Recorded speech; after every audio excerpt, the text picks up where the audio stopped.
La plupart des patients qui vont avoir un fœtus trisomique 21 n'ont pas du tout de contexte de lien de parenté. Et donc non, il n'y a pas ce cliché-là sur que la consanguinité.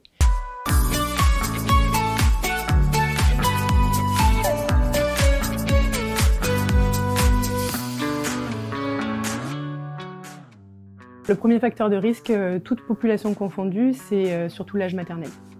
Donc il n'y a pas vraiment d'ethnie ou de facteurs environnementaux justement, c'est plutôt l'âge maternel qui avance, et donc plus on est avec un âge maternel avancé, plus le risque de trisomie 21 il est élevé.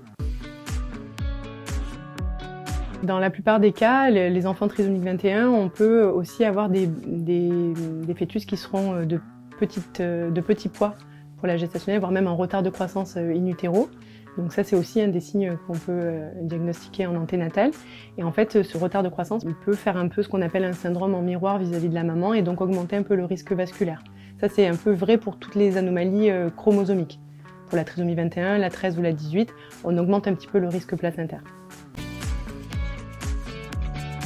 Ces parents qui vont découvrir un fœtus porteur d'une trisomie 21, il va falloir déjà qu'il y ait un conseil génétique qui puisse reprendre exactement ce que c'est la trisomie 21 avec ces couples, quel a été le mode de transmission génétique et reprendre un petit peu tout le risque d'atteinte. Mais surtout, on va pouvoir les orienter vers des associations de patients où ils vont pouvoir contacter des familles avec des enfants trisomiques 21 et voir un petit peu quel est leur quotidien, voire même contacter des patients atteints de trisomie 21 et pouvoir discuter avec eux et se faire un peu plus une idée de comment va se passer l'accueil de cet enfant. Donc ça, c'est très important de les orienter sur cela.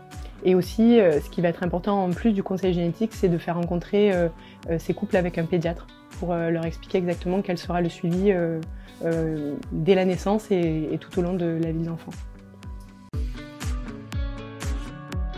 On a très souvent des couples qui nous demandent, quand on leur fait justement la myosynthèse ou des choses comme ça, qu'est-ce qu'on ferait nous si on avait un fœtus trisomique 21. Et en fait, moi quand j'étais plus jeune, c'était très compliqué de répondre à cette question parce que je pense que dans on va dire la société dans laquelle on est, très rapidement on dit je pense que je ne conserverai pas la grossesse. Souvent on s'oriente un peu vers ça. Et en fait, je pense que tant qu'on n'est pas exposé à cette décision, c'est impossible de répondre. Parce que ça dépend dans quel cadre ça va s'inscrire, dans quelle famille cet enfant va arriver, dans quelle stabilité de couple il y a, est-ce qu'il y a de la fratrie, est-ce qu'il y a d'autres choses. Après, c'est vrai que les couples qui sont conservateurs peuvent peut-être avoir un ressenti un peu stigmatisé en fonction de qui ils vont rencontrer au cours du parcours. Et ça, c'est toute la difficulté du diagnostic prénatal parce qu'il faut qu'on accompagne les gens, il faut qu'on cerne un peu comment ils vont se positionner aussi par rapport à tout ça et comment on va pouvoir leur donner le maximum d'informations pour qu'ils soient accompagnés dans l'accueil de cet enfant.